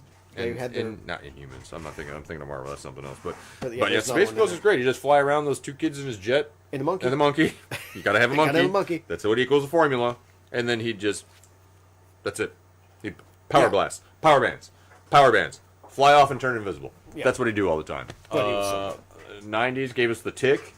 The Tick was good. I like the Tick. And that's one of those gray areas. Totally a kid's show. Yep, based on that weird indie comic, and it wasn't. And when they tried to do the live action stuff, you can kind of tell where it came in, where it's not really. Yeah. This isn't for kids. This is very inappropriate. The Wuzzles. I discussed the Wuzzles with my wife on the ride over. They were this amalgamation of animal. Yeah. Like a lion, butterfly, bear, monkey thing. Rhinoki. I do remember Rhinoki stands out in my head. It was a rhinoceros monkey that had like these little wings or something. Because just throw in an extra splash of some other. Because monkey. Because monkeys. Yeah. They're marketable. What can you say? Yeah. Well, I think they all had tie-ins with like plush stuffed animals too. Oh yeah, of course. Take Johnny Bravo. That kind of came more towards the time of Cartoon Network when they shoved things over. Muppet Babies. Jim Henson has spawned a lot of youth-inspired things. Jim Henson's Muppet Babies. Jim Henson's Fraggle Rock, which was also a cartoon. No, puppets. Oh, it did have a cartoon. They did have a cartoon. There was a cartoon, yeah. Oh, no. They had a cartoon for a little while. Hell, even Garfield Kids had a cartoon for a little while. Down to Fraggle Rock? Yep. It's still the catchiest theme song. I mean, and the puppet show was good too. I mean, it was great. And we were talking about maybe doing like a full puppet show because there's a lot of shows that involve puppets. Muppets. I mean, when I got to thinking about it, I'm like, there was a lot of like puppet themed shows puppets. Marionettes and everything, like the Thunderbirds that we talked about, which would have turned up on Saturday, but it wasn't really cartoon per se. We had Denver the Last Dinosaur that came through the 80s. Your Richie Riches. Hong Kong Phooey. Popeye made a couple appearances. SWAT Cats. That was more like that afternoon. SWAT Cats was a weird one about SWAT Team Cats, I guess. Pirates of Darkwater. The Littles. The Littles was a good one. That came on a lot in the 80s. I know that was kind of towards the end before they get to like the CBS story break. Yeah. And the CBS story break was when they were just like telling some tale out of a book animated, and then it was like it was a transitionary period before you got sports and nonsense all day, World of Sports or whatever you got going on. But the Littles was a consistently good show. The Littles was consistently good. I mean, it was a good idea about these little people who just lived in a house that you happen to occupy. Again, but you base a cartoon for kids on a children's book. Yeah. That gets them. You've got traction already. So. Exactly. Robotech came out in the 80s. Robotech was early anime, mech suit, armors, space, adventures, stuff like that. Along the lines of Brave Star. But we can't talk about 80s anime for kids without going to Voltron. Voltron was good anime 80s, and not car Voltron. I'm going on record again. Lions. I think we said this during the toy one. Only those lions. car ones never existed. I don't know what people told you, but it wasn't a real thing that happened. Okay, the lions are the only Voltron that there is. Yeah. Wipe it from your memory. You got a Men in Black that. Yep. No such thing as car Voltron. Okay, it was a bad idea from the get-go. You know what? We need 30 different characters and 30 different vehicles to combine into one giant robot. It's going to take half the episode. Yeah. Oh, yeah, great. Let's do that every fucking episode. No, let's not do that. It's just bad timing. My Pet Monster, which was a toy line that wound up getting one. Furry little creature with handcuffs. I mentioned Garfield and Friends. Heathcliff. Awful. They were competing for was it? Heathcliff? They're competing for the orange cat market. Yeah, Heathcliff and something else. A lot of action adventure ones. Double Dragon had a cartoon. Cops, COPS. I don't remember what the anagram I said broke down to. It's not what it was. Was Citizens on Patrol? No, that's Police Academy. I'm sorry. Which also had a cartoon. Michael Winslow just did everything, every sound, every voice. Michael Winslow is like, I want to do this cartoon. Pinky and the Brain, which was a spin-off of Animaniacs, which was brilliant. Street Sharks. Street Sharks was a good action one. Street Sharks was weird. You know what? We're going to view these athletes, people with extreme sports figures with the powers of sharks. And oversized upper bodies compared to the It reminds me, have you seen the Moana? Have you had a reason to watch the Moana? I've seen Moana. Okay, I have small girls, so that's why I ask. I've had to watch it a time or two. But there's a scene where The Rock is the demigod guy, right? Turns himself, he's like shark head. Where he's like half shark, half human. That's what that reminds me of, Street Sharks. Immediately. Like, why did Disney rip off Street Sharks? That doesn't seem right. There was one called Mummies Alive that came out. Yeah. It's about some mummies who came alive. Monster Force around that time. Monster Force, right. Biker Mice from Mars, which Clancy Brown wound up in that one. That was one of the other ones that he popped up in. Shirt Tails, cute animals in clothing, talking about friendship. Shirt Tails were just Care Bears, it was just Care Bears that were just other animals, but they had a shirt with a message. They had a shirt with a message. Yeah, and they had a monkey, of course. There was a monkey. Who spoke like Bogey. Yeah. He spoke like Humphrey Bogart. It was so weird. But like a little message would flash on there. It's like, my shirt's telling me something. Well, don't listen to your shirt. Make up your own damn mind. Wild creatures shouldn't have clothing on. I think we proved that the other night. We put a weird jacket. My wife put a weird jacket on our dog. I saw the pictures. I put it on Facebook. Yes. Yeah, it was something. Mortal Kombat's Defenders of the Realm. It was what it was. It was they were kung fu fighting each other, and it gave them a reason to put out a little G.I. Joe like toy line for Mortal Kombat. Yeah. That was it. He-Man and She-Ra Christmas special we talked about. Back to the Future had a cartoon. Dino Riders, we talked about that a few times on the show because that's one of those like obscure. Bill and Ted had one. One of the bigger ones that we actually got, which has been on a lot longer than I would have thought. SpongeBob SquarePants. Super long run. It's had a really good run, and it's still. Hopefully, it's still going. I know, obviously, the passing of Stephen Hildebrand, that it was kind of up in the air. But I mean, I think they have enough strong people who are doing it. By this point, it's such a group effort. It kind of runs itself at this point. I mean, I know he had a lot of influence, but hopefully, they'll continue that on in his honor. I mean, that'd be. I think it's funny. I've watched it from time to time. Bucky O'Hare, Herculoids. It's all the basics. Challenge to go get along, gang. 3-2-1 Contact morning shows. Teddy Ruxpin had one. Pokemons were big, obviously. That spawned so many things now. I mean, from the video games alone. Yeah. Which are just a mass market of video games. I mean, they just keep cranking them damn things out. So Pokemons are big, and this and that. But that actually helps tie us into, before we get to closing here in just a little bit, go over some few other details. Pokemon is one of those that translated into a video game. You could take a cartoon and make a video game out of it, or vice versa. Mario Brothers, obviously, based on the video games. So, I mean, there was a lot of marketable things that they could have done with cartoons. Like I said, I think they had like a Wacky Races one, but I don't know if it was like the same Wacky Racers from the Hanna-Barbera world. I think there was. And I think there was, and I think that's actually kind of cool how you can. And those are just fun little escapes. Like Sonic the Hedgehog. Laugh Olympics would have been the best. Sonic the Hedgehog, he got his own cartoon. Super Mario Pac-Man Brothers, had a cartoon. Zelda, Pac-Man. Pac-Man had a couple of them, actually. There's a lot that they tried to rehash over time. Like we talked about Johnny Quest and Yogi Bear. Yogi, they tried in the 90s because they want to make everything hip and cool in the 90s. The 90s was the time for everything it had to be cool and it had to be hip extreme factor, and everything's radical. No, not everything is radical. It doesn't need to be, okay? It was fine the way it was. Don't update stuff, all right? Just play reruns. How about doing that? And it also led into a lot of other territory like comic books, okay? We do a little comic book corner. Do comics? We found these at the Halloween Comic Fest right here in Grand Rapids, Michigan at Tardy's. Located at the beautiful Eastern and Burton location. Go and see Gavin and Deanna. They'll give you comic books. Not for free. You got to pay for them. Unless it's free comic book. Unless it's free comic book. Hold on, I'm getting there. Oh, that one. All right, there we go.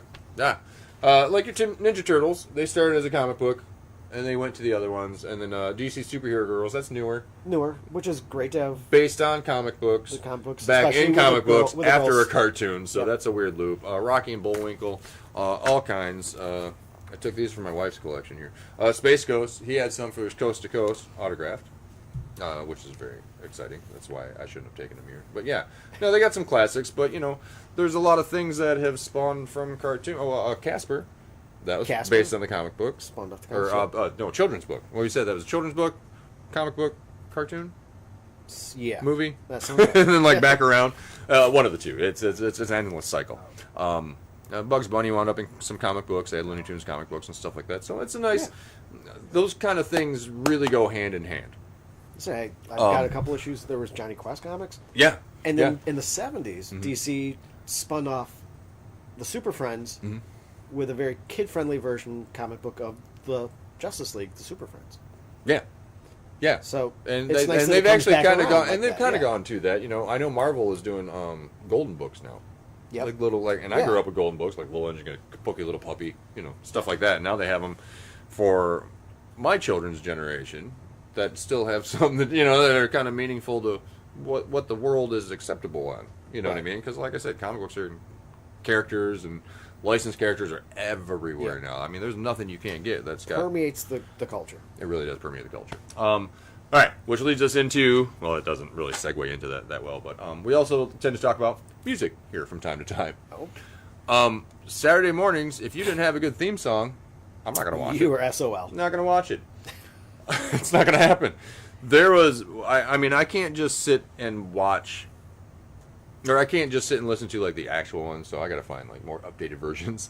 So there was a Saturday morning cartoon CD that came out that had bands like Sublime, Cracker, Butthole Surfers, I think were on there. Reverend Horton Heat. The Ramones did Spider-Man was on there. Reverend Horton Heat did the Johnny Quest Catch That Pigeon. Or Stop That Pigeon. Yeah. Also. But it's just chock full of great...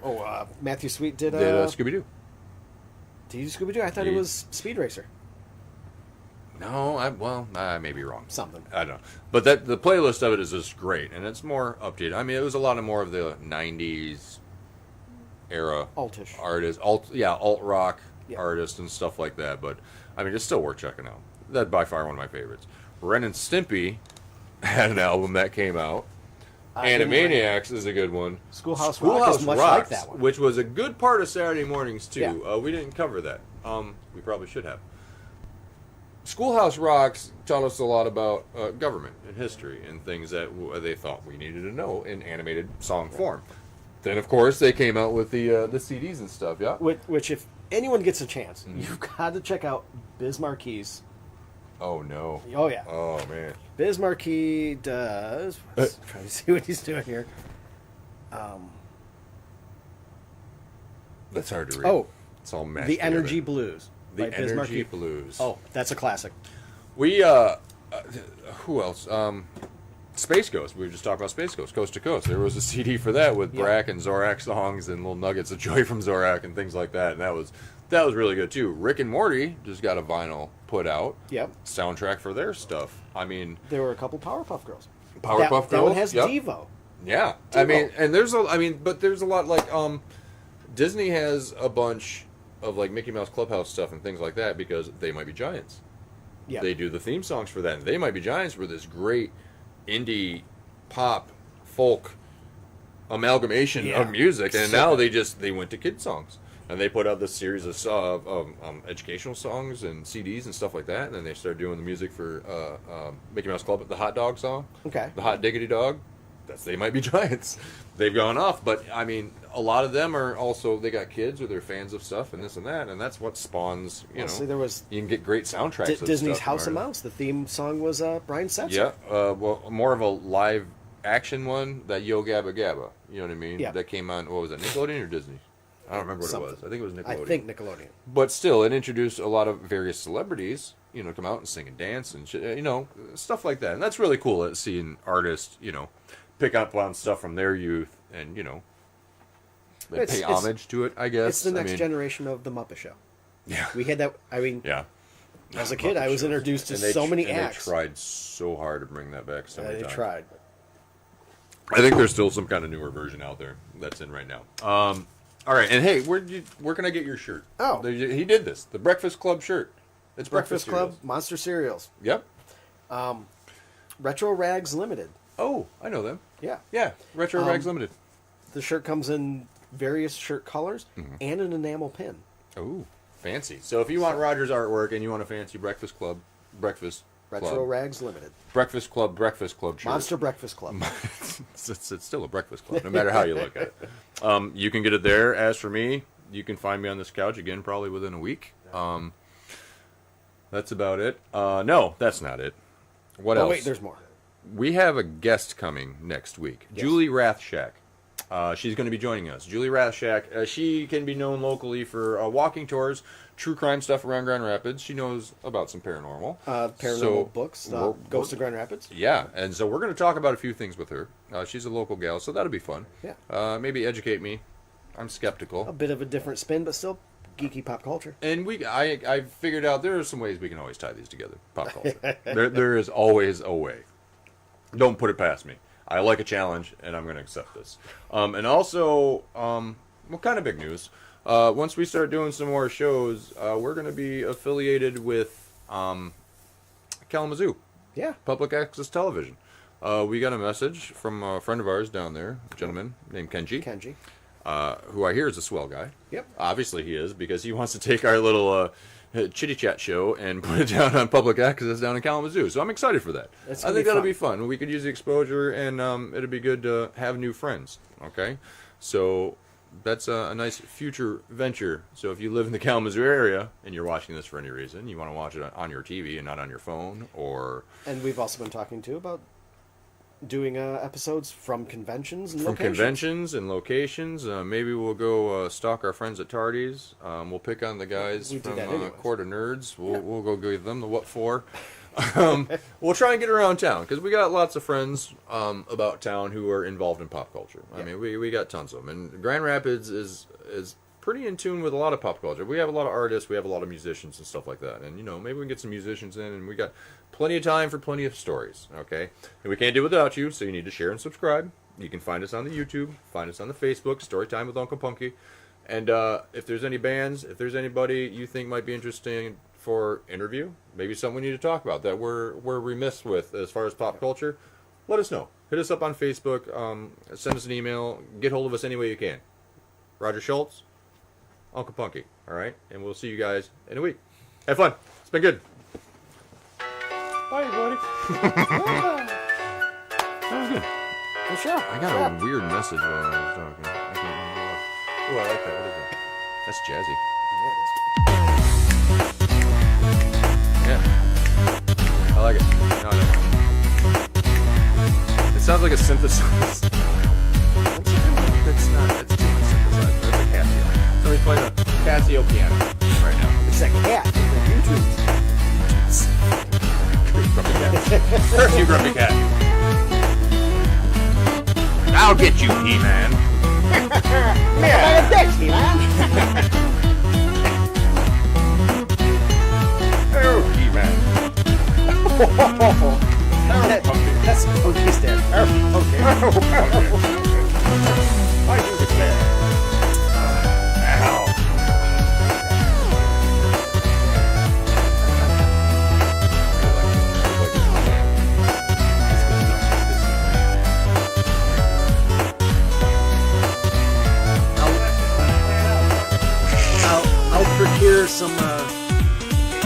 I know too, and bring in some other music. I want to get hold of